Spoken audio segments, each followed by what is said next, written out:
YouTube. Entonces, empecemos. Hoy el miércoles vamos a aprender a diseñar cierto tipo de elementos planos de concreto que se llaman muros y pues platiquemos un poquito, digamos que la clase pasada habíamos terminado la unidad 5 y pues vamos a empezar con la unidad 6 que se llama elementos planos. La definición de un elemento plano son aquellos que tienen una dimensión que es mucho menor que otras dos. Los elementos planos tienen dos dimensiones que son, digamos, de varios metros, y la tercera dimensión normalmente es mucho menor de 1 metro. Entonces, entre los elementos planos más usados, digamos, de concreto, pues están las losas y están los muros, que es a lo que vamos a dedicar esta unidad. Entonces, por ejemplo, si ustedes ven esta losa de piso, pues tiene varios metros de longitud en una dirección, tiene decenas de metros de longitud en la otra dirección, pero su espesor, pues muchas veces es mucho menor a 1 metro. El otro tipo de elemento con el que vamos a trabajar es un muro que normalmente tiene varios metros de altura, tiene varios metros de ancho, pero su espesor otra vez suele ser mucho menor que 1 metro. Entonces, el primer tipo de elemento plano que vamos a aprender a diseñar son muros sujetos a carga gravitacional y fuerzas fuera del plano. Noten lo específico que es este tipo. Estos muros, vamos, tienen que resistir la carga gravitacional porque, digamos, tienen un área tributaria y el sistema de piso normalmente les tributa parte de estas cargas gravitacionales y por ende tienen que resistir esas cargas gravitacionales. Pero lo primero que vamos a aprender es a diseñar estos muros fuera del plano. ¿Qué quiere decir? Que las acciones de diseño tienden a volcar al muro fuera del plano, en su dirección débil. Noten que el muro tiene otra dirección y es en la que es mucho más resistente y rígido. Entonces, ahorita inicialmente vamos a estudiar el diseño del muro cuando las cargas tienden a volcarlo en su dirección débil o fuera del plano. El tema que sigue de este, pues, es cómo lidiamos con los muros cuando las cargas tienden a volcarlo en su dirección más resistente. Nos dice este párrafo introductorio que vamos a lidiar en esta unidad con muros de ductilidad baja o de Q de 2 y todo lo que tiene que es referente al diseño de estos muros está en el capítulo 3, 5 y 6 y 7 de las normas técnicas complementarias de diseño y construcción de estructuras de concreto. Ahora, una de las cosas que es muy importante definir en el caso de los muros es cuál es su altura. Y en Ciudad de México hay ciertas reglas para definir su altura. La altura del muro puede empezar desde la base de la cimentación hasta su parte superior, o como pueden ver aquí, desde lo que llamamos el nivel de desplante hacia la parte superior. Lo que conocemos como el nivel de desplante, pues es como el nivel del terreno, ¿no? Si este fuese un cajón de cimentación, pues el nivel del terreno estaría aquí en la parte superior del cajón. Entonces, ¿bajo qué circunstancias consideramos que la altura va desde la base de la cimentación a la parte superior o del nivel de desplante, que repito, sería el nivel del terreno, hasta la parte superior del muro? Pues dice que con edificios perimetrales de concreto en la cimentación, noten aquí el cajón de cimentación, noten cómo la planta del edificio es menor que la planta del cajón de cimentación. Claramente se ve aquí en la parte de abajo un volumen de concreto que está diseñado para soportar el sistema estructural. Esta es la cimentación, perdón. Esta parte que está aquí sombreada constituirían las paredes de nuestra cimentación. En Ciudad de México es muy común usar cajones de cimentación. En otros países se usan zapatas, que ya vamos a ver cómo se diseñan las zapatas en el capítulo 7 de este curso, o en la unidad 7 de este curso. Pero en su Ciudad de México usamos muchos cajones de cimentación por la calidad de nuestros suelos. Nuestros suelos en muchas porciones de la ciudad son suelos muy blandos que requieren de este tipo de cimentación para poder soportar adecuadamente el edificio. Ahora, noten cómo los muros que están aquí sombreados de la cimentación, pues son mucho más largos que el muro del sistema estructural. Y entonces dice precisamente en nuestra norma que cuando estos muros en el cajón de cimentación sean mucho más rígidos que los muros que se levantan por encima del cajón de cimentación, entonces que la altura del muro empieza aquí del nivel del desplante hacia arriba. Pero nos dicen que si la cimentación no tiene estos muros perimetrales, entonces la altura del muro empieza desde la base de la cimentación para arriba. Esa es una particularidad, digamos, de las normas de Ciudad de México. Y nuestras normas nos dicen que hay que prevenir ciertos tipos de fallas en los muros, que serían el aplastamiento del concreto donde se apoya del sistema de piso. Normalmente, a veces el sistema de piso viene y como pueden ver ustedes, pues se apoya aquí en la parte superior del muro. Decíamos que pues el sistema de piso lleva estas cargas gravitacionales al muro y que el muro después las baja. Entonces, pues en esta transmisión que el sistema de piso hace al muro de las cargas gravitacionales, hay que revisar que la losa, digamos, o el sistema de piso no aplaste al muro. Lo segundo que tenemos que revisar, y era algo parecido a como se revisaban las vigas de gran peralte, es el pandeo lateral del muro. Ahorita recordamos qué es eso, pero hay que revisar el pandeo lateral del muro. Y lo tercero es la flexocompresión, porque muchas veces las cargas, cuando tratan de sacar al muro de su plano, le inducen ciertos momentos fuera del plano y hay que asegurar que el muro sea capaz de tomar esos momentos. Dice que para los efectos del diseño por flexocompresión del muro, pues vamos a seguir los lineamientos del diseño de columnas discutidos en unidad 3. En la unidad 3 discutimos cómo diseñar columnas para que simultáneamente resistan carga axial y momento, pues va a ser lo mismo, las mismas reglas van a aplicar para el muro y dentro de esas reglas están incluidos los efectos de esbeltez.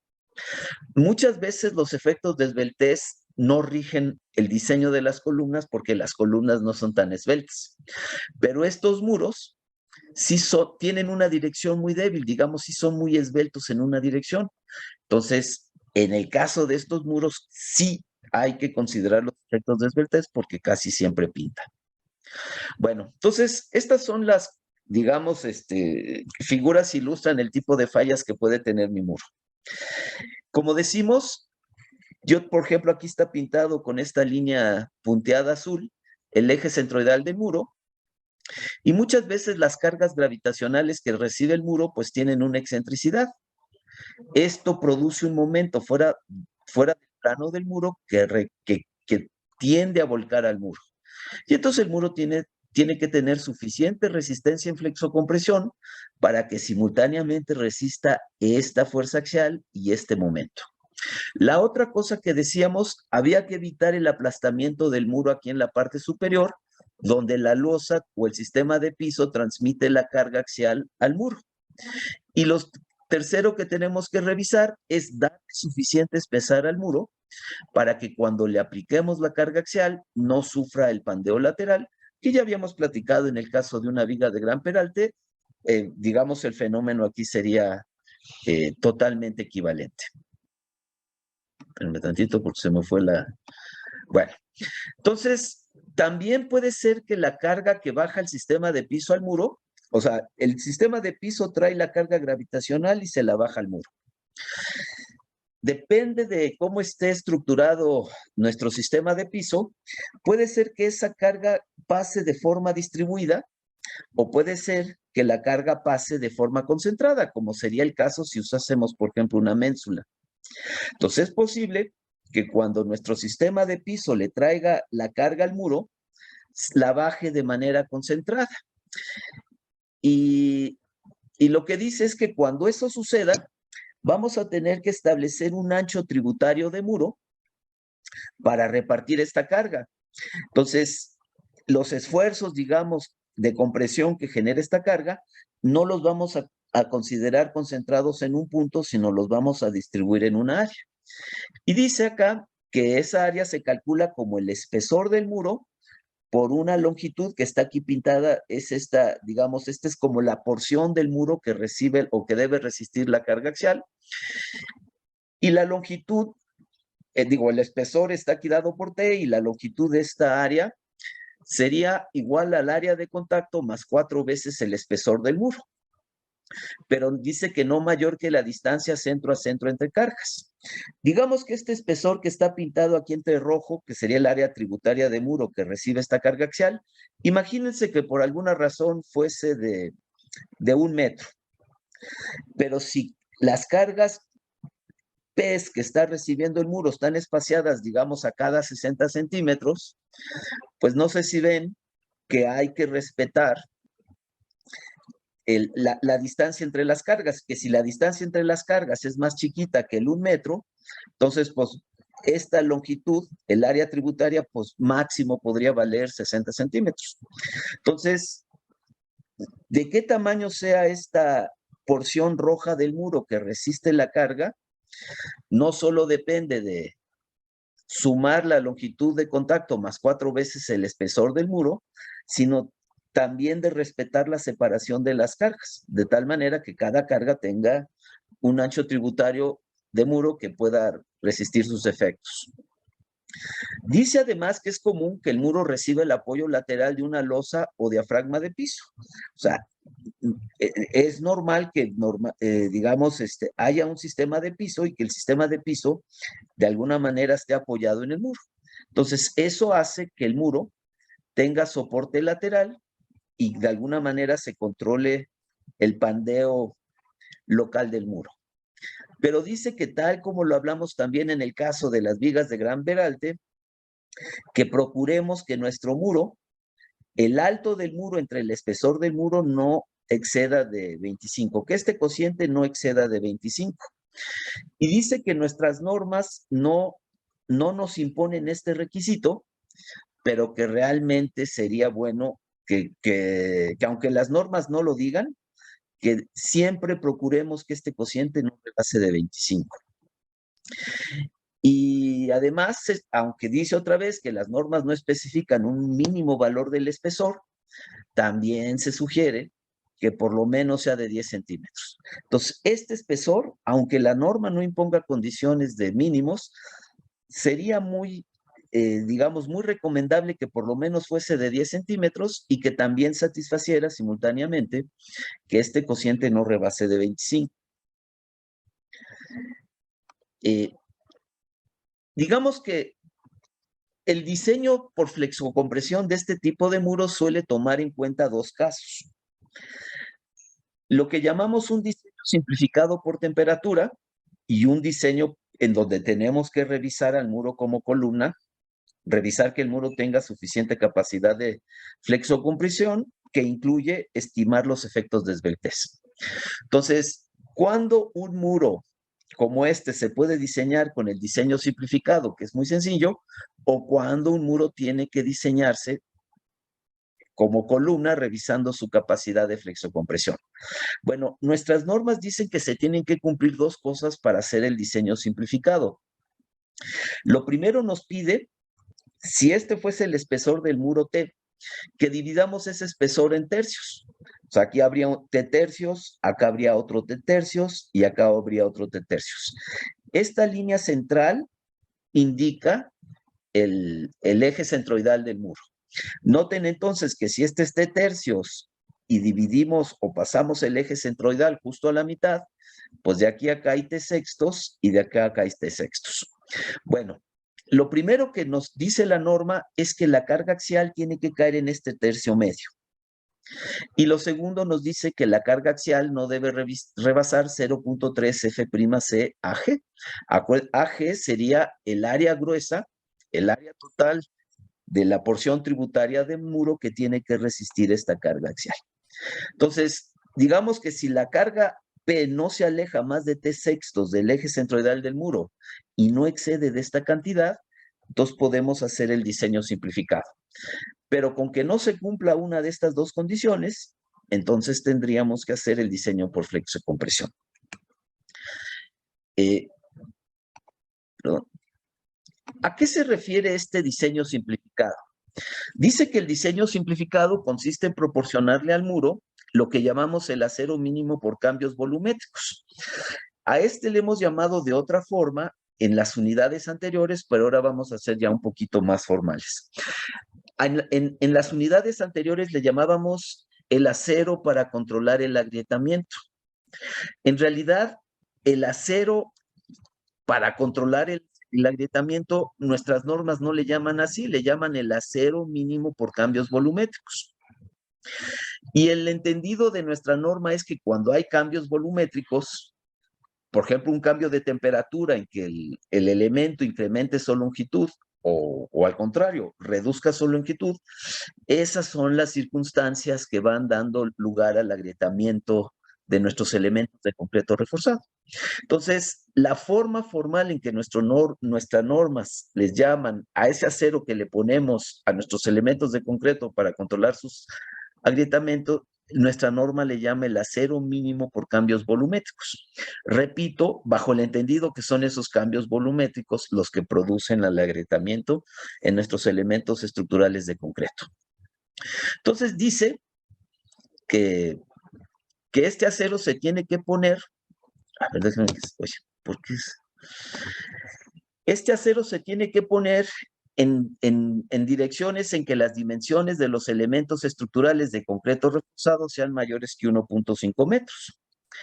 Y noten que cuando estamos hablando de elementos planos, hemos dicho que hay dos dimensiones que son pues que abarcan muchos metros.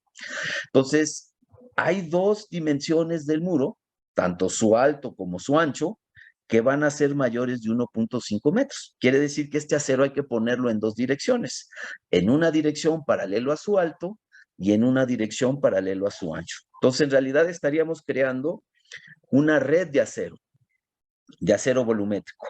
Y el área se calcula así, donde H es este T. Digamos, aquí debía haber puesto T en lugar de H. En realidad, digamos, T y H hacen referencia a lo mismo que es el espesor del muro. Entonces sería 66,000 T entre FY por T más 100. Esto lo que me da es el área de acero en centímetros cuadrados que tengo que poner por cada metro de muro. Entonces, ojo que esto me está diciendo qué área de barras tengo que poner en cada metro de muro para controlar su agrietamiento. Ahora, dice que si el muro está sujeto a la intemperie, en lugar de poner esta área, tendría que poner 1.5 AS. Decíamos que esto no se revisa en columnas, porque no sé si se acuerdan que el acero longitudinal de la columna se reparte en la periferia de la columna y además ponemos mucho estribo. Entonces, en las columnas de manera natural ya estamos formando esta red de acero y pues entonces en las columnas pues no se requiere poner este acero. En las vigas sí se requiere poner este acero. ¿Se acuerdan esas barras intermedias que hay que poner? Pues deberían corresponder a esta área de acero.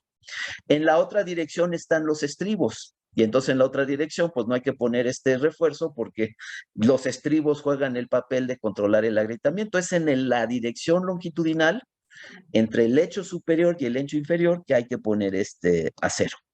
Y decíamos que, por ejemplo, en elementos como vigas peraltadas también se requiere poner este acero, pero no sé si acuerdan que en las vigas peraltadas poníamos una red de acero muy grande, poníamos tanto refuerzo longitudinal como estribos.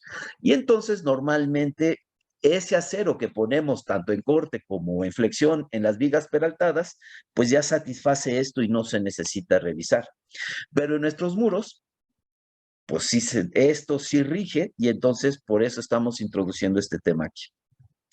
Bueno, entonces si nuestro muro está, digamos, en interiores o no está expuesto al ambiente externo, con esta área controlamos el agrietamiento, pero si por alguna razón nuestro muro está sujeto a la intemperie, esta área de acero hay que multiplicarla por 1,5. Y es común, digamos, en la práctica mexicana, ya ni siquiera hacer este cálculo. Sencillamente, por sencillez, se asume que si yo a mi elemento le pongo una cuantía de 0.002, satisfago este requisito, y que si mi muro está en contacto con la intemperie, ¿se acuerdan que este hay que multiplicarlo por 1.5? Pues si yo multiplico por 1.5 este valor de 0.002, me da 0.003. Entonces ya casi en México ya no hacemos cálculos. Sencillamente decimos que esta cuantía de acero es igual a 0.02 y esta cuantía de acero es igual a 0.003. Pero puede haber proyectos específicos que sea de interés calcular específicamente el área de acero requerido para controlar el agrietamiento. Acuérdense que nuestra norma le llaman acero mínimo por cambios volumétricos. Bueno, como parte de este requisito de acero mínimo por cambios volumétricos, la separación de las barras que usemos para controlar el agrietamiento nos dice nuestra norma que no debe exceder de 50 centímetros ni de 3.5 el espesor del muro. Acuérdense que aquí estoy indistintamente usando H o T para referirme al espesor del muro. También nos dicen nuestras normas que si el espesor del muro no excede de 15 centímetros, yo puedo poner este refuerzo en una sola capa, pero que si el espesor del muro es mayor de 15 centímetros, entonces que el refuerzo lo debo colocar en 2 capas próximas a la cara del elemento. ¿A qué me refiero en 2 capas? No sé si ven que aquí cómo está la malla, digamos. Ahí está el refuerzo paralelo a la altura del muro y aquí está el refuerzo paralelo al ancho del muro. No sé si ven cómo está entonces una red y aquí está en 2 capas. No sé si ven que hay una red en la parte delantera, digamos, en la cara delantera del muro, pero allá atrás se ve que también hay otro. O lo pueden ver aquí. Acá está el refuerzo horizontal y aquí se ve una barra y acá atrás hay otra.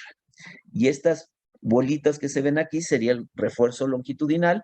Y entonces noten cómo el acero se está disponiendo en dos capas. Nuestras normas dicen que podríamos poner solo una malla en el centro del muro, siempre y cuando el muro no exceda de 15 centímetros.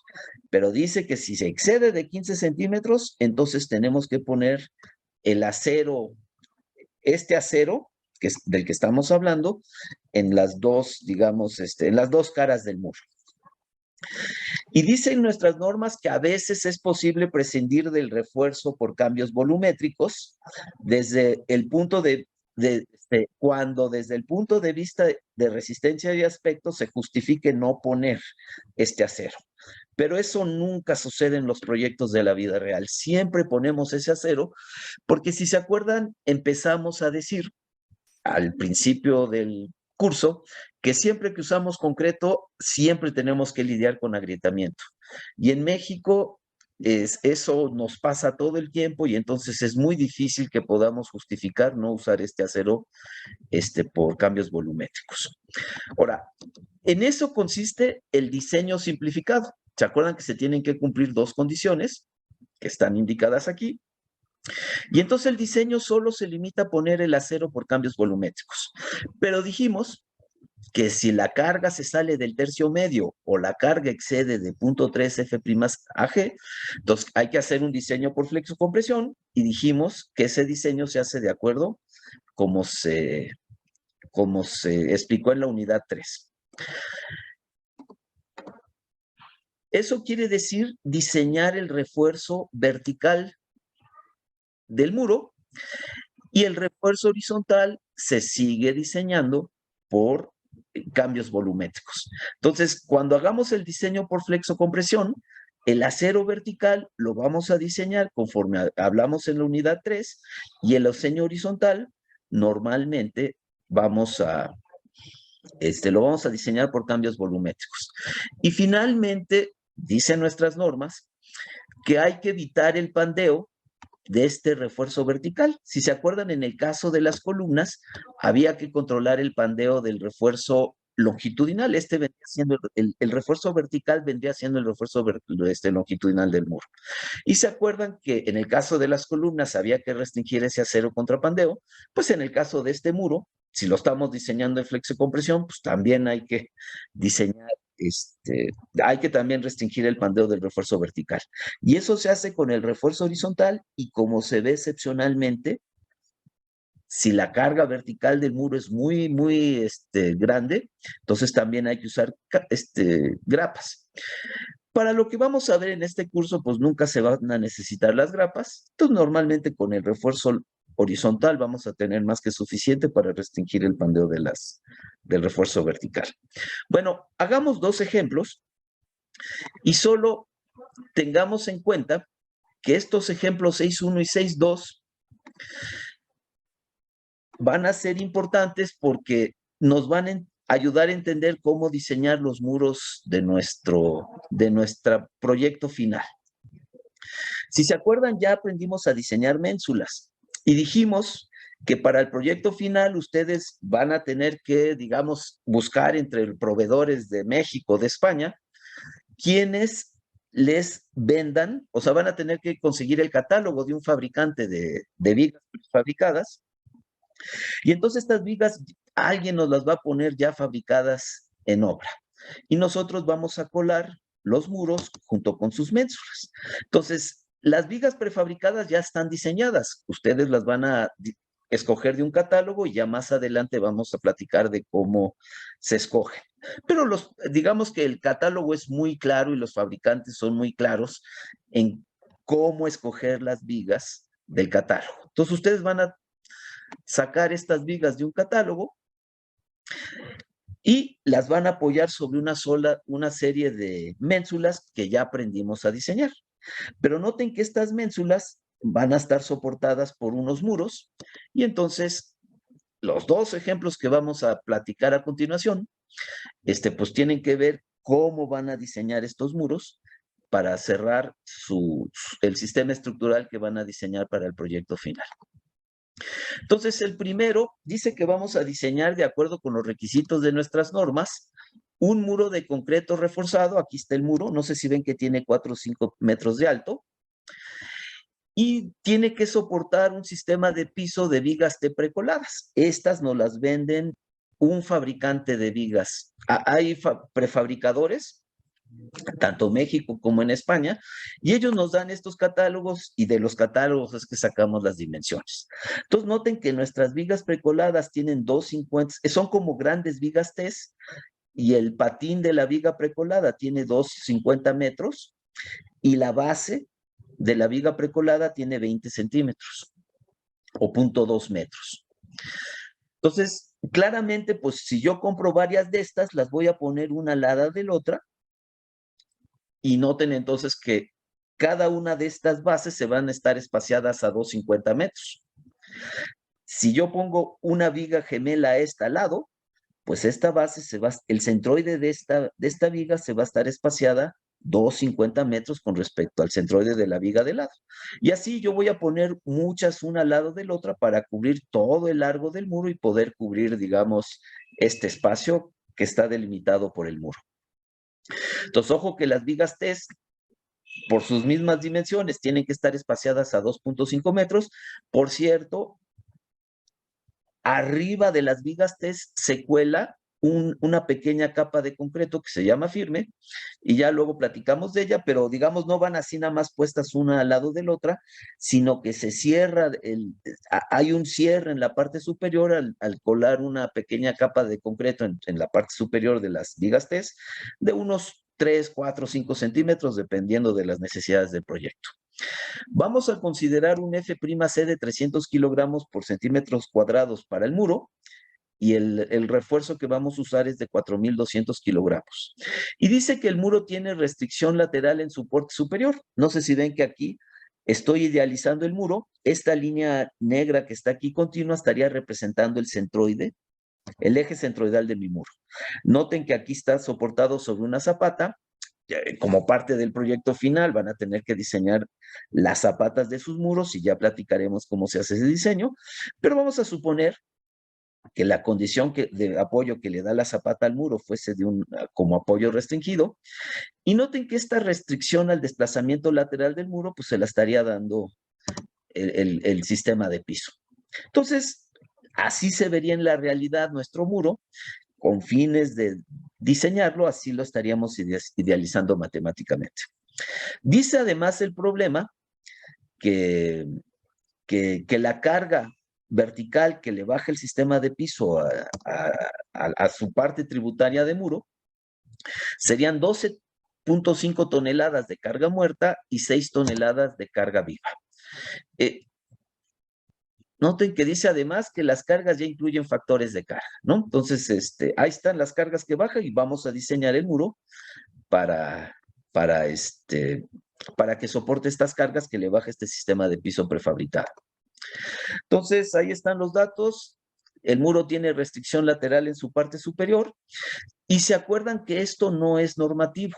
Acá en el ejemplo dice, esto no lo requieren nuestras normas, pero las notas dicen que procuremos que el espesor del muro no sea menor de su alto entre 25 o de 10 centímetros. Ojo que según el enunciado, el alto del muro es de 450 centímetros o 450 metros, y eso me da 18 centímetros. La otra que se pide que se revise son 10 centímetros. Obviamente este es mucho mayor que este, entonces este es el ancho que rige para el muro, y lo cerramos a 20 centímetros. Vamos a calcular las cargas axiales. Perdón, aquí ya vi que hay un error. Aquí dije que ya se incluyen los factores de carga, y no sé si ven que aquí a las cargas les estoy poniendo factor de carga. ¿Qué quiere decir? Pues que en realidad aquí en el enunciado no debería decir que ya incluyen factores de carga. Entonces, en realidad aquí el enunciado no está bien. A estas cargas yo aparte ya les estoy poniendo factores de carga. ¿Qué quisiera entonces? Que no estaban incluidos.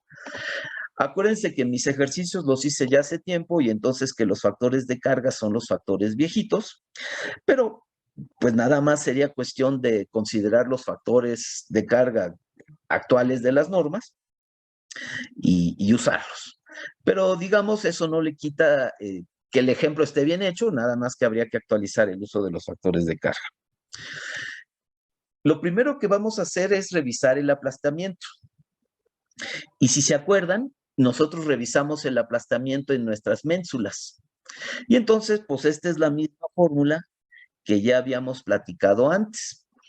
Este es el factor de reducción, es el mismo con el que revisamos la ménsula. El punto 85 es por fórmula.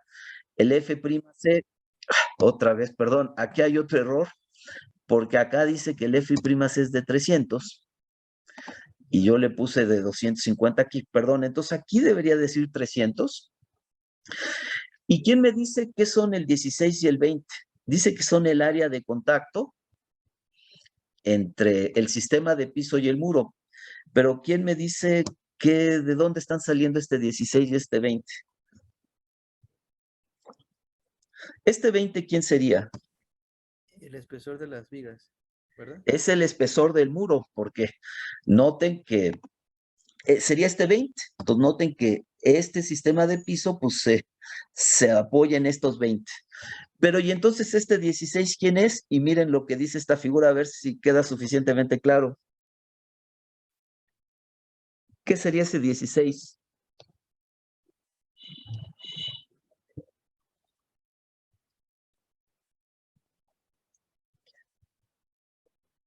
¿Cómo ven? ¿Qué será?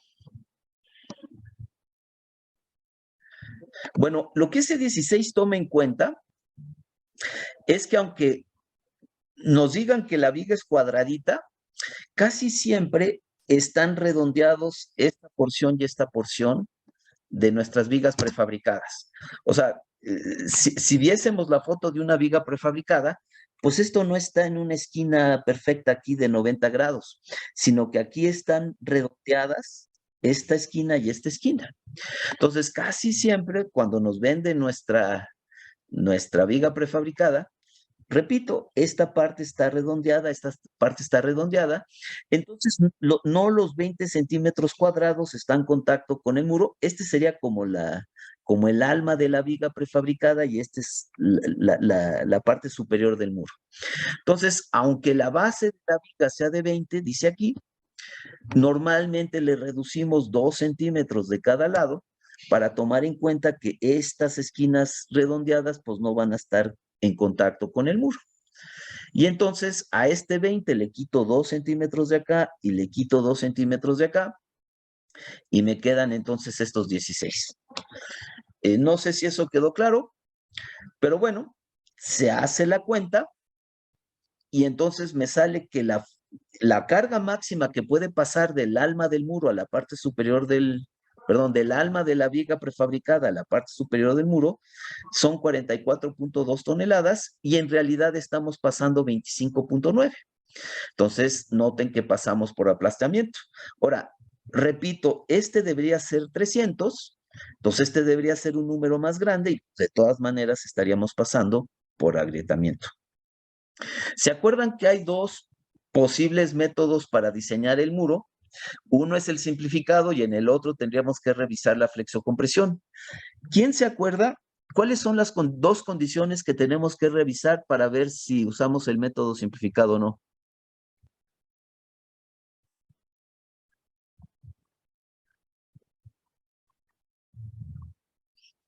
¿Qué condiciones decíamos que habíamos que revisar? ¿Se acuerdan?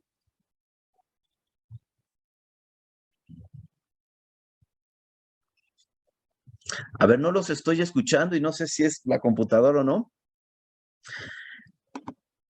pero regresamos. ¿Cuáles son las dos condiciones que hay que revisar?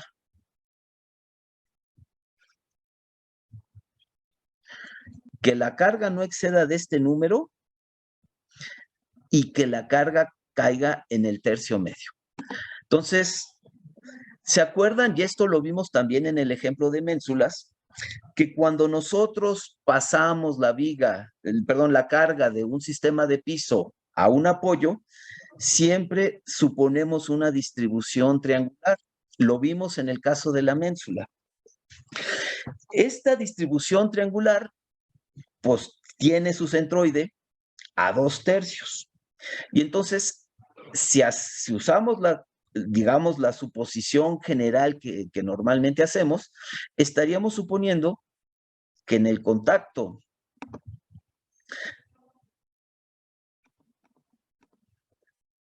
es la forma de pasarle la carga, esta viga a este muro sería con una distribución triangular.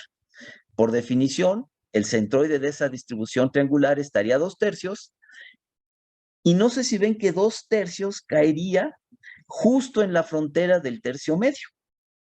Entonces, debido a que cae en la frontera, todavía cae. Está en el borde del tercio medio, pero está en el tercio medio. Y entonces decimos que esa condición sí se cumple. La segunda condición que se tiene que revisar, si se acuerdan, es que la carga axial no exceda de este número. Entonces, aquí calculamos este número. Noten que el F'C es de 300 y este es el área tributaria de muro que recibe la carga axial. Y si se acuerdan, esa carga tributaria que está pintada aquí de rojo, dicen las notas que se tienen que sumar como el ancho efectivo, perdón, es el área de contacto más 4 veces el espesor del muro. Entonces, esa es la dimensión que estaría en esta dirección y en la otra dirección, pues el área de contacto tendría el espesor del muro. Entonces, noten que el área de contacto, si se acuerdan, lo asumimos igual a 16 centímetros. Esto que está aquí, este 16 que está aquí, es este mismo 16. ¿Se acuerdan que por el chaflán que se le hace a las vigas aquí en las esquinas, reducimos este 20 a 16, entonces este 16 es el mismo que este 16. ¿Se acuerdan que hemos definido que el muro tiene un ancho de 20? Entonces, dice las notas que a esta área de contacto hay que sumarle 4 veces el espesor del muro. El espesor es 20, 4 por 20 es 80, más 16. Entonces, esta dimensión tributaria del muro a esta carga sería de 96. Noten entonces que en esta dirección es 96 y este es 20. Este es el área de muro que resiste esta carga que le está bajando la viga al muro. Ahora, acuérdense que tenemos que revisar que este espesor no rebase el espaciamiento de las cargas. Entonces, decíamos que para el ejercicio, pues estaríamos poniendo esta viga y al lado otra igualita y al lado otra igualita. Noten que el espaciamiento entre esta entre este eje centroidal de esta viga y la vecina serían 250. Entonces, máximo, bueno, el espaciamiento de las cargas estaría cada 250 y este número no debería rebasar 250 y sí vemos que no lo rebasa. Entonces, se cumplen las dos condiciones. Noten que aquí esta área sería el área tributaria del muro que recibe la carga. Ya dijimos que esta área tiene 96 en esta dirección, aquí está. Tiene de espesor 20, aquí está. Este número sería 172.8 toneladas y solo estamos bajando 25.9. Entonces, sí se cumple que la carga axial esté centrada en el tercio medio y también se cumple que la carga axial no rebase de este número. Y entonces, si se acuerdan, el diseño simplificado quiere decir diseñar nada más el refuerzo por cambios volumétricos. Entonces, si se acuerdan, en México ya sin pensarlo usamos una cuantía de 0.002. Vamos a suponer que este muro no estuviese expuesto al medio ambiente. Dijimos que si está expuesto al medio ambiente, ¿se acuerdan que en lugar del 0.002 se usa 0.003? Y entonces, por ejemplo, ¿cómo se calcularía el área de refuerzo volumétrico? Pues es la cuantía por el espesor del muro, que sería 20, y acuérdense que esta cuantía es por metro de muro, ¿no? Si vemos aquí las notas, dicen que este se diseña por cada metro de muro. Entonces, en otras palabras, estamos tomando un metro de muro, que son 100 centímetros, el espesor del muro es de 20, si la cuantía es de 0.002, me da que cada metro de muro, por cuestiones de acero volumétrico, por cambios por cambios de volumétricos, yo tendría que poner 4 centímetros cuadrados por cada muro. Ahora, también dijimos que la fórmula que realmente nos exige la norma es esta.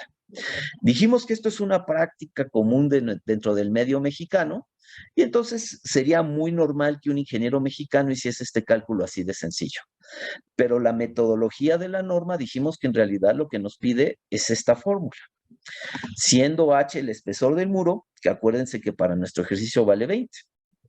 Entonces, si hiciésemos el cálculo como la norma nos lo pide, en lugar de 4 centímetros cuadrados, la norma estrictamente me estaría pidiendo 2.62 centímetros cuadrados. Noten que este es más grande que este y por eso normalmente este número es conservador y esto es normalmente lo que haría un ingeniero. Pero noten que si hiciésemos el cálculo conforme a norma, que no sería ningún problema porque esta ecuación no es muy complicada, entonces noten que pondríamos barras pues más pequeñitas. Acuérdense que además no solo tenemos que poner estas áreas, sino también hay requisitos de qué tan separadas pueden estar las barras. Y nos dice la norma que las barras no pueden estar más separadas de 50 centímetros ni de 3.5 veces el espesor del elemento de concreto. Estamos manejando un espesor de 20 y 3.5 por 20 me da 70 centímetros. La máxima separación entonces serían 50 centímetros, rigidía. Y acuérdense que este acero se tiene que poner en las dos direcciones que excedan de unos 5 metros. Y para nuestro ejemplo estamos suponiendo que nuestro muro mide más de unos 5 metros de alto y también estamos suponiendo que mide más de unos 5 metros de ancho. Entonces, si usásemos barras del 3, acuérdense que el área de una barra del 3 sería de 0.71.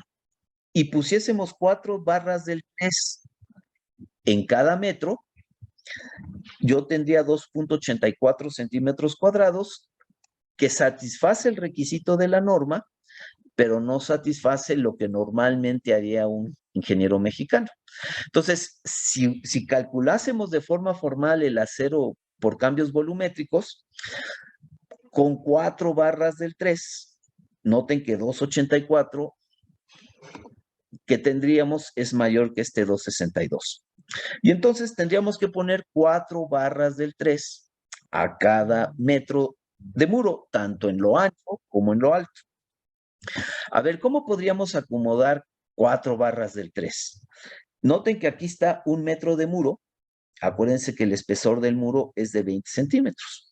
Entonces ahí está 1 metro y así estarían espaciadas las barras a 50 centímetros, que es el máximo que se pueden separar. No sé si ven que aquí está 50 centímetros. Y entonces, aquí están a 50 las barras, pero acá dice que están a 25 y acá están a 25. ¿Esto de que estén a 25 en los extremos está mal o cómo podemos explicar que esto satisface la condición que estamos buscando, es que las barras estén espaciadas a 50?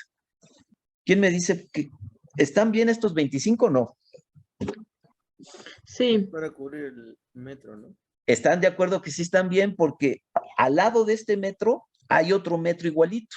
Entonces, estos 25 más los 25 del metro de lado nos dan los 50. ¿Qué quiere decir? Que están espaciadas estas barras a cada 50. Esta es una opción.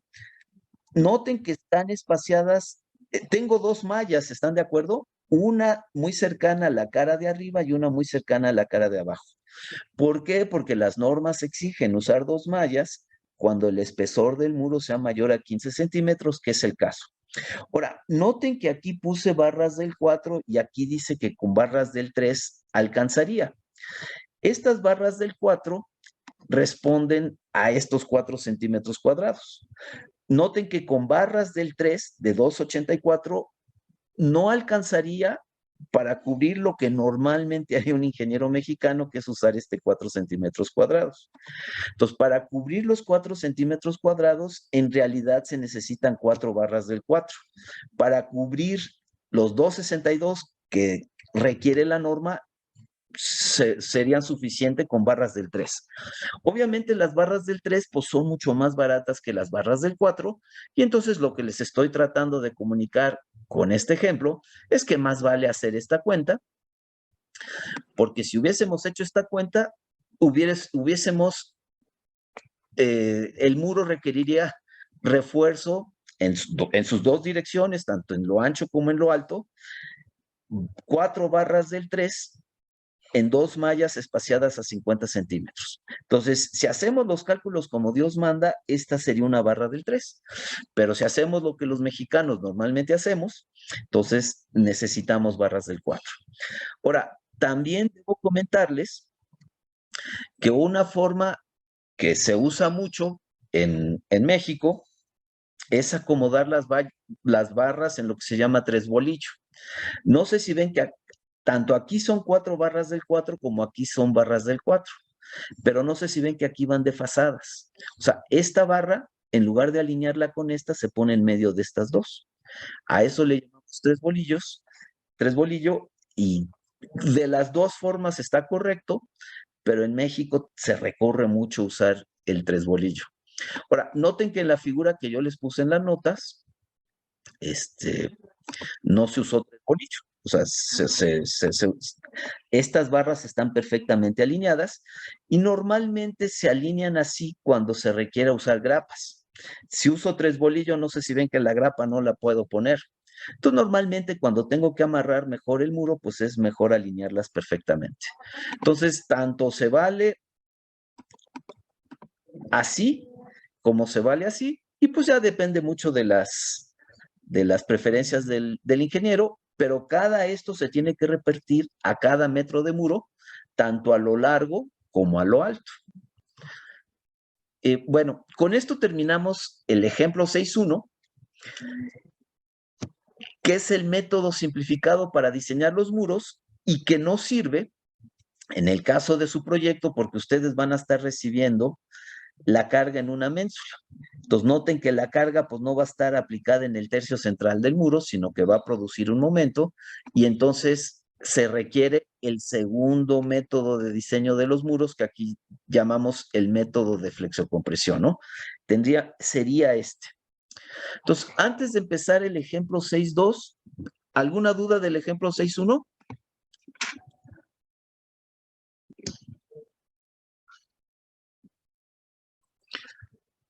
Bueno, pues entonces suponemos, damos por concluido el ejemplo 6.1 y hagamos el ejemplo 6.2. En el ejemplo 6.2 precisamente queremos ilustrar este caso, donde la carga axial que le baja al muro no cae en su tercio medio.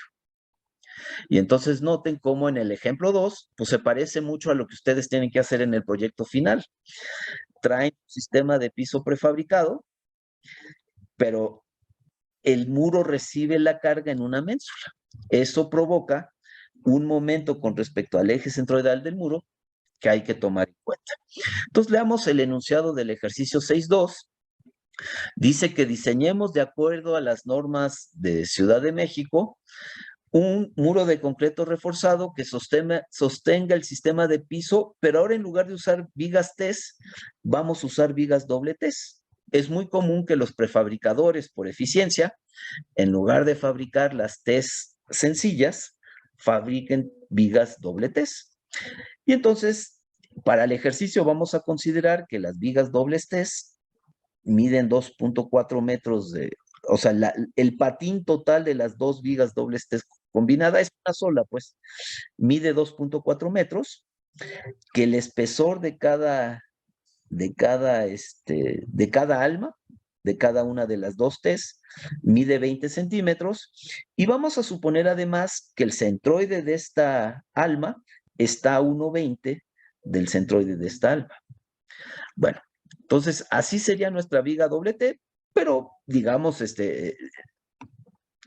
quien nos va a dar es el fabricante y él nos dará las dimensiones correctas. O que apliquen si yo le compro una viga doble T a un fabricante. Dice, acá debe estar el mismo error de la vez pasada.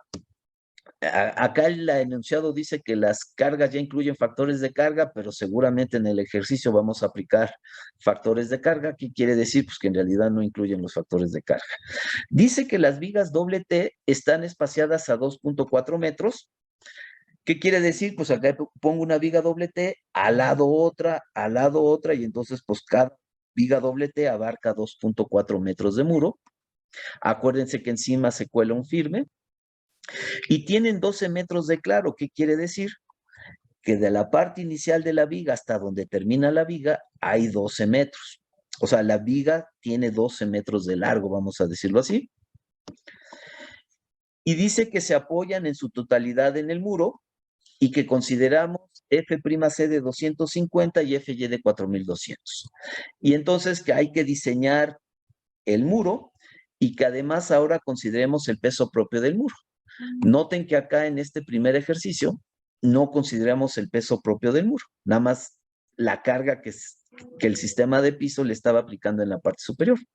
Que estamos entendiendo que el peso del muro es muy pequeñito en relación a estas cargas y entonces se puede despreciar con fines de diseño, pero tomarlo en cuenta pues es muy fácil. Sacar el peso del muro para incluirlo con las cargas de diseño es relativamente sencillo. Pero acá vamos a ilustrar cómo se calcula el peso propio del muro y pues vamos a considerar para calcular el peso propio del muro 2.4 toneladas por metro cuadrado. Nos dice el ejercicio que las cargas que bajan estas vigas son de 250 kilogramos por metro cuadrado y que ya incluye la carga muerta. ¿Qué quiere decir la carga muerta? Que ya incluye el peso de la viga. Y la carga viva son 100 kilogramos por metro cuadrado. Bueno, entonces también nos dice que hay un espaciamiento entre el paño del muro y el punto donde se aplica esta carga de 10 centímetros. En el ejercicio donde aprendimos a diseñar ménsulas, pues también aprendimos a calcular estos 10 centímetros. Y acuérdense que dependen de la geometría y ustedes, para su proyecto final, pues ustedes tendrían que establecer estos 10 centímetros, aquí nos los dan. Aparte nos dicen que nuestro muro, digamos, está en la parte exterior del edificio y está recibiendo la acción del viento. Y que la acción del viento la podemos cuantificar. Yo, digamos, para la tarea final, yo les doy esta presión del viento, que es de 150 kilogramos por metro cuadrado.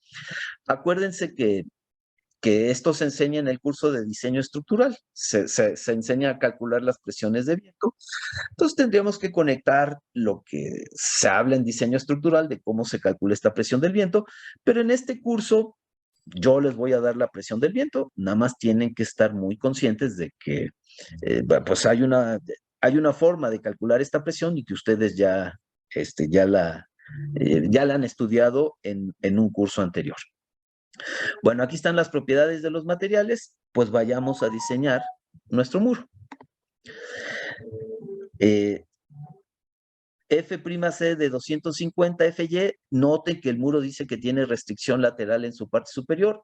¿Quién no deja moverse de lado o quién le da apoyo superior al muro? Pues es el mismo sistema de piso. El sistema de piso, aquí a través de este soporte, no deja que se pandee la parte superior del muro. Entonces hay un sistema de piso que restringe el pandeo local del muro. Dice que ahora no vamos a aplicar sugerencias. ¿Se acuerdan que se sugiere que este número sea de h sobre 25 y que en el ejercicio anterior nos salió de 20?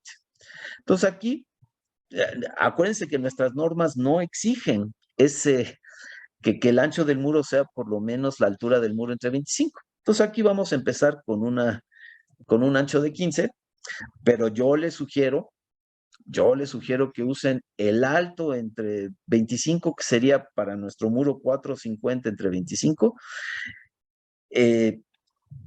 Digamos, no es obligatorio, yo les sugiero que usen eso y entonces nos daría 20 centímetros. Pero acá, pues la norma no, como no es obligatorio, aquí le vamos a usar 15 centímetros, nada más como para enfatizar que no es un requisito obligatorio, aquí vamos a pegarnos un poquito más a la norma. Entonces vamos a usar un espesor de 15 centímetros.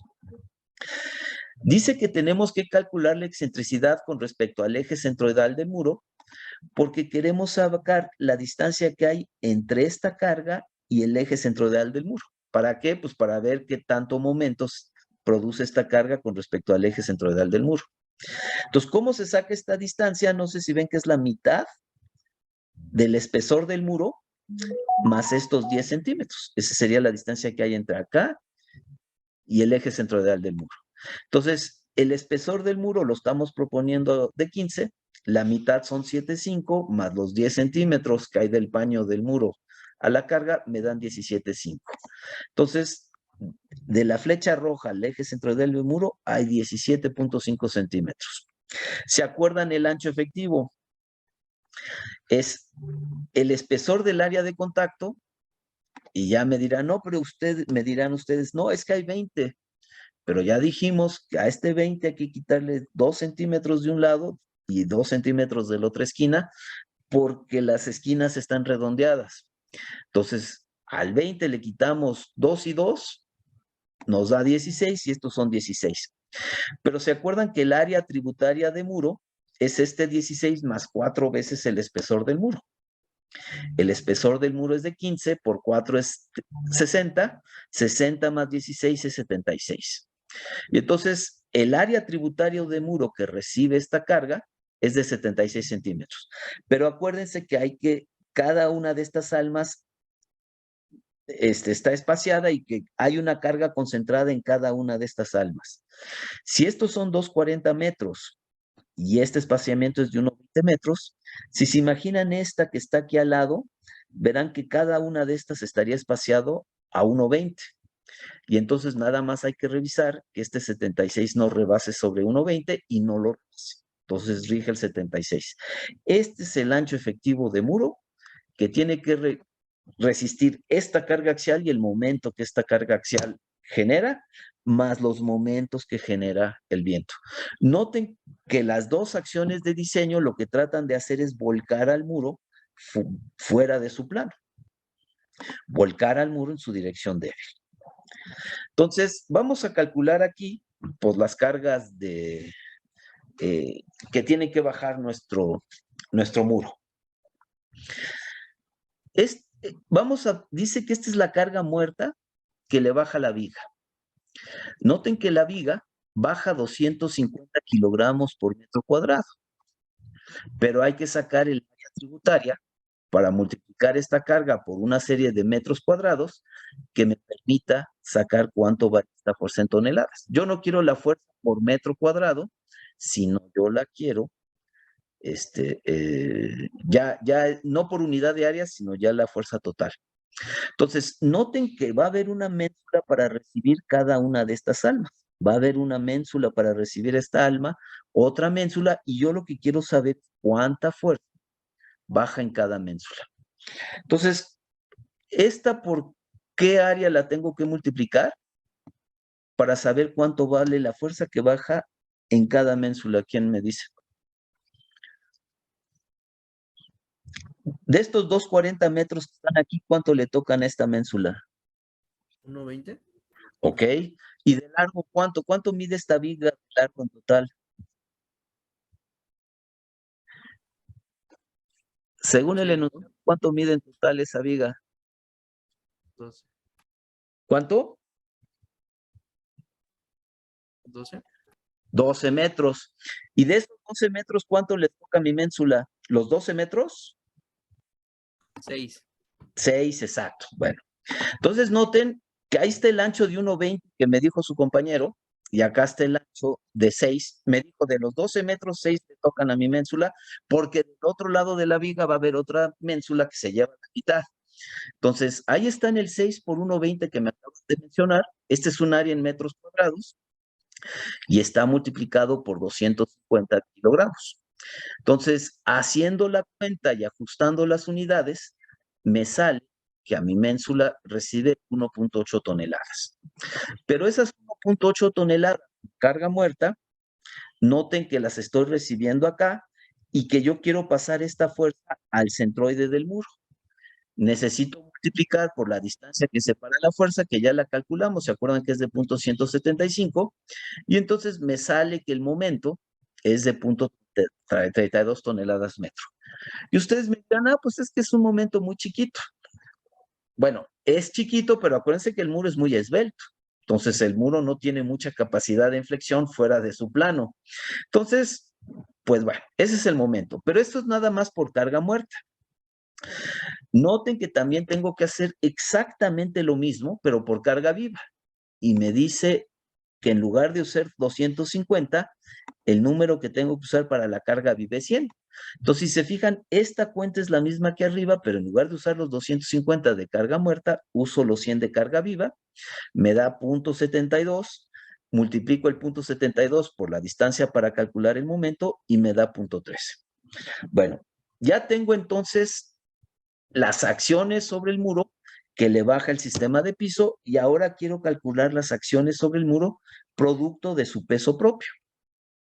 Entonces, aquí estamos calculando la porción de muro que vamos a considerar con fines de diseño. Ahorita les explico por qué, pero vamos a considerar que la sección crítica del muro está justo a la mitad de la altura. Entonces, no necesito calcular el peso total del muro hasta la base, porque la condición que rige el diseño es la media altura. Si la condición que rigiera el diseño fuese aquí en la base, entonces calcularía el peso del muro pues hasta la base. Pero vamos a ver que la sección transversal crítica que rige el armado del muro está justo aquí a la mitad. Y entonces solo quiero el peso del muro de aquí para arriba. Creo que, espérenme, porque creo que no puse dimensiones del muro en altura. Aquí sí las puse en el ejemplo 1, pero estoy viendo que aquí en el ejemplo 2 no. El muro mide 4.50 aquí desde la ménsula hasta la base, 4.50, y esta porción que está acá arriba mide 0.60 centímetros. Repito, entonces, de aquí, digamos, a ras de ménsula hacia la parte superior del muro son 0.60 centímetros y de ras de ménsula hasta la base son 4.50. Y entonces vamos a sacar el peso del volumen de muro hasta la mitad del muro y multiplicándolo por este peso volumétrico, perdón, que es 2 toneladas por metro cúbico. Noten que este es un peso por unidad de volumen, es 2.4 toneladas por metro cúbico. Bueno, entonces aquí está el cálculo del volumen de la porción del muro que estoy diseñando y aquí está el peso volumétrico del concreto. Acuérdense que las dimensiones del ancho tributario de muro que estoy diseñando es 15 en esta dirección y 76 en esta dirección. Entonces ahí está 15 por 76. Estas son las áreas en planta, en las dimensiones en planta. Esta es la altura. ¿Se acuerdan que dijimos que queremos de la mitad del muro hacia arriba? Entonces, si este es 450, de aquí hasta el ras de ménsula serían 450 entre 2. Y le sumo los 60 centímetros que están acá arriba, y entonces ahí está, es esta dimensión. Entonces ahí están las tres dimensiones. Estas dos, repito, en planta y este es en altura. Esto me da el volumen de muro que tengo que considerar. Ahí está el peso volumétrico para ese volumen de muro y me da 0.78. Noten que este no produce momento, porque la fuerza del muro pues estaría alineada con el centroide del muro. Estaría justo sobre el centroide, no produciría momento, que es lo que dicen aquí las notas. Bueno, entonces vamos a revisar dos condiciones de carga.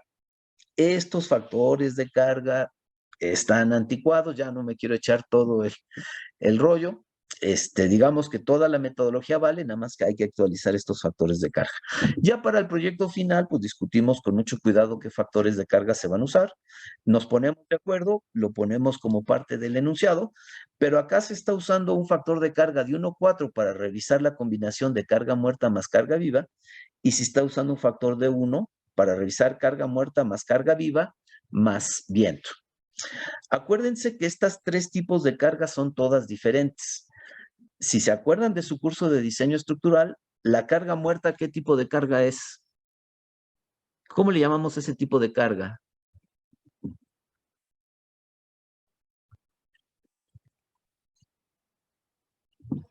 ¿Quién se acuerda de su curso de diseño estructural?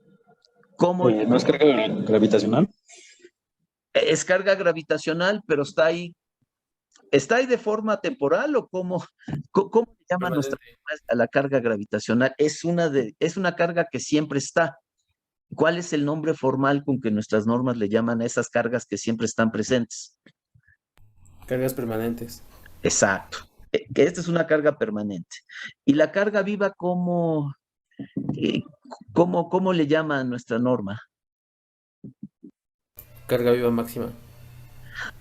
La carga viva, no sé si ven que este es permanente, pero la carga viva no. ¿Se acuerdan que la carga viva son los muebles, las personas, las instalaciones, etcétera, etcétera? Entonces, parte de esta carga viva es permanente, pero ¿qué otro nombre recibe la carga viva que no es permanente? Como las personas, por ejemplo. Variables. Cargas variables, perfecto. ¿Y el viento cómo lo denotamos dentro de nuestras normas? Cargas accidentales. Exacto. Entonces noten que aquí hay tres tipos de carga: permanentes, variables y accidentales. Bueno, la primera condición, ya les dije lo del 1,4, estoy sumando tres cargas axiales. ¿Cuáles son? Esta, la carga muerta de la viga, la carga muerta del muro y la carga viva de la viga. Noten que son tres valores: 1,8, 0.78 y 0.72. Ahí están los tres sumados, y por 1,4 el total de carga axial que tengo que tomar para esta condición de cargas es 462. Noten que los momentos nada más hay dos. De 0.32 más 0.13. Quedamos que esta no produce momento. Y entonces este 0.32 se lo sumo a este 0.13 y multiplico por 1,4 y me da un momento de 0.63. Entonces la condición de diseño es 462 y 0.63. Ahora, ¿por qué les estaba tratando de identificar qué es cada una de estas cosas? Porque la norma me pide que para revisar por flexocompresión los efectos de esbeltez, yo tengo que sacar una variable. Seguro ya no se acuerdan, y entonces mejor regresemos para que vean ustedes cuál es esa variable U y la tengamos muy en cuenta, porque los efectos de esbeltez dependen mucho de esa variable U. Entonces, si se acuerdan, los efectos de esbeltez toman dos cosas en cuenta: si la estructura se puede desplazar lateralmente o no. Entonces, cuando nosotros ejemplificamos los efectos de esbeltez, nosotros los ejemplificamos sobre una estructura que se podía deformar lateralmente. Pero el muro del ejemplo 6.2 no se deforma lateralmente, porque no sé si se acuerdan que su parte superior está restringida por la existencia de una losa. Entonces, si se acuerdan, yo les dije que el apoyo inferior del muro estaba empotrado y que la parte superior del muro estaba apoyada por el sistema de piso y no se puede mover lateralmente el muro. ¿Qué quiere decir? Que ahora vamos a ilustrar cómo se toman en cuenta los efectos de esbeltez cuando el elemento estructural no se puede desplazar lateralmente. Si se acuerdan nuestra norma, la forma en que expresa eso es, dice, está el desplazamiento lateral restringido. Y entonces, en lugar de usar estas fórmulas que son las que hemos usado, y ustedes incluso usaron esta fórmula en la tarea, ahora vamos a usar esta. Los casos en que el elemento no tiene deformación lateral. Y noten que se requiere de una U. Ahorita ejemplificamos cómo se saca todo esto. Digo, ya lo discutimos, pero lo recordamos. Pero noten que aquí hay una U. Y dice que U será la relación entre la carga axial de diseño producido por carga muerta y carga viva sostenida y la carga de diseño total. Entonces, en otras palabras, U es la relación entre la carga axial permanente y la carga axial total. Entonces, pues para esta condición, la carga axial permanente, o perdón, en este caso sería el momento debido a esa carga. Noten que la carga permanente está dada por la carga muerta esta.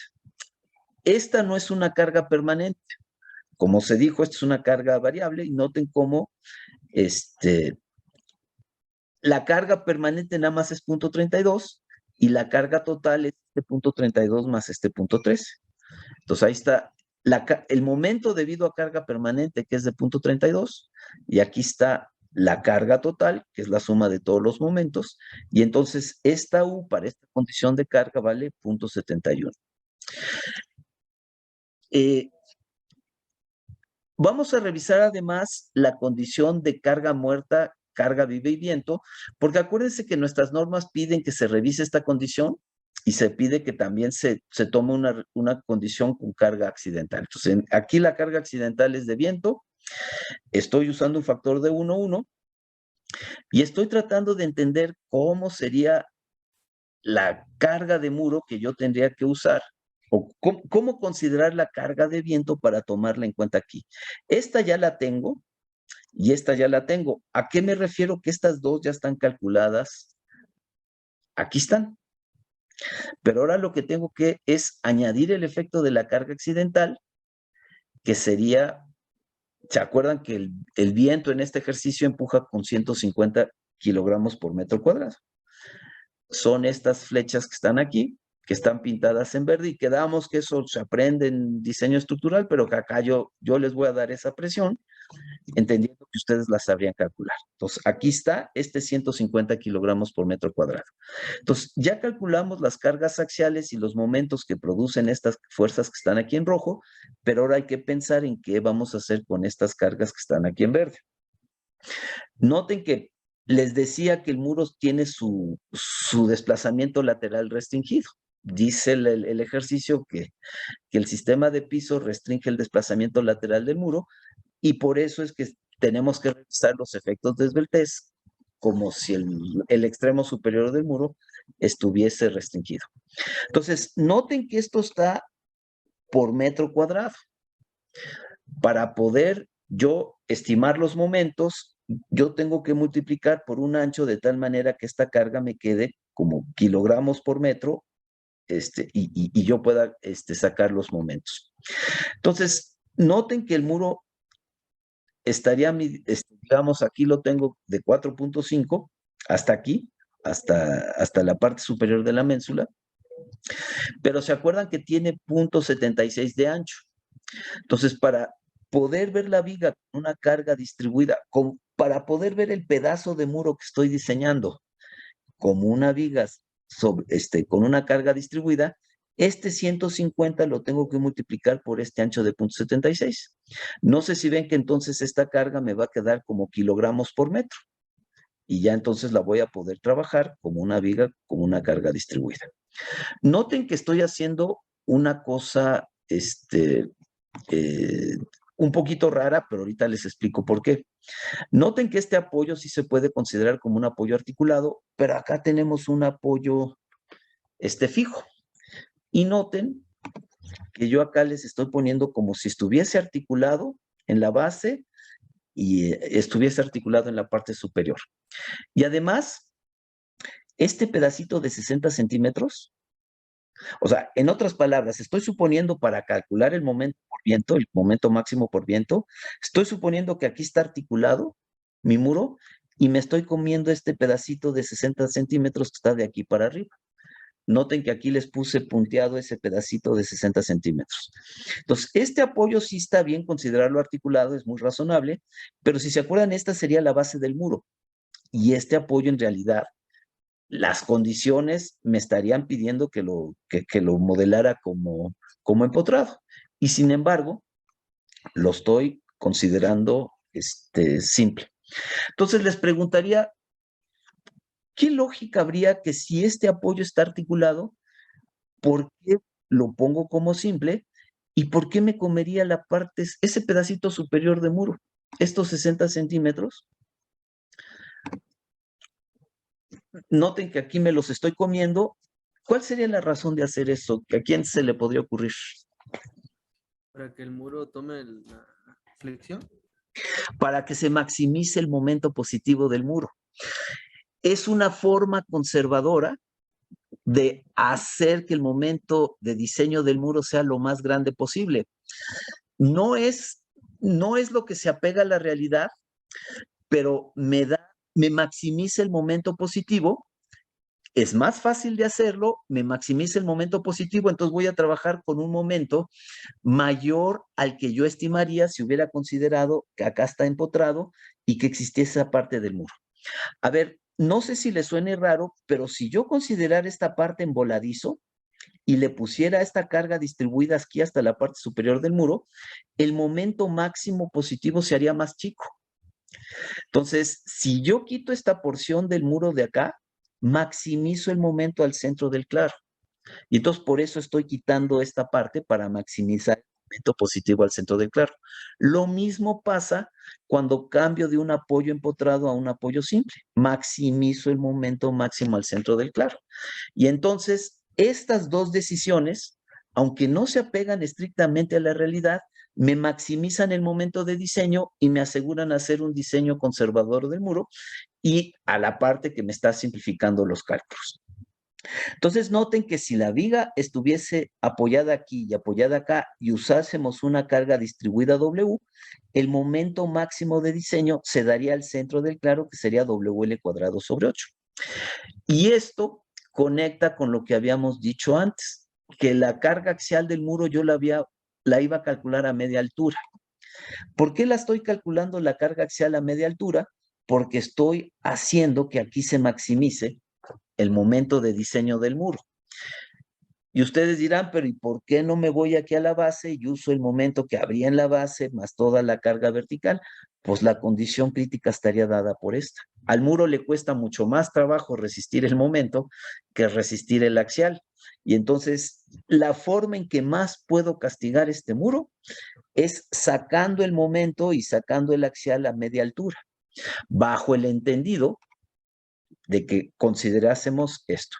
Bueno, no quiero dejar a la mitad del ejercicio, dejémoslo acá, pero lo que vamos a hacer con la clase es, con estas condiciones de carga, pues vamos a revisar la capacidad de flexocompresión del muro, incluyendo efectos de esbeltez, pero ya tomando los efectos de esbeltez como si no tuviese su desplazamiento libre o restringido en la parte superior. Entonces, acuérdense que en la siguiente clase tenemos que lograr 3 cosas. Cualquier duda que tengan de la tarea 2, la platicamos. Cualquier duda que tengan en referencia al examen de este viernes, la platicamos. Y si nos quedan unos 10 o 15 minutos, concluimos este ejercicio y ya concluimos con el diseño. Acuérdense que la particularidad de estos muros es que nada más tienen carga vertical y fuerzas que los tratan de buscar fuera de su plano. Entonces, ¿alguna duda, algún comentario? ¿Cuándo tendríamos la tutoría? ¿A qué hora? En clase, o sea, en lugar de clase, vale. en lugar de tener la clase del miércoles, sería toda la clase del miércoles, estaría enfocada a la tutoría y solo como guardando 10 o 15 minutos para terminar este ejemplo. Y si la tutoría del miércoles no fuese suficiente, pues podemos hacer una cita el jueves, si requieren de una tutoría más detallada e individualizada. Digamos que la tutoría del miércoles sería una tutoría como grupo. Y creo que podríamos tratar de resolver sus dudas, pero si la clase del miércoles no fuese suficiente, pudiésemos hacer una tutoría individualizada el jueves. Vale. Pero el chiste es que estén listos para el viernes, ¿no? Al viernes tienen que llegar impecables en sus conocimientos para hacer el examen. Bueno, entonces los veo el miércoles en el salón de clase a la mayoría y pues en línea a los demás. Gracias, nos vemos. Que estén bien, hasta luego.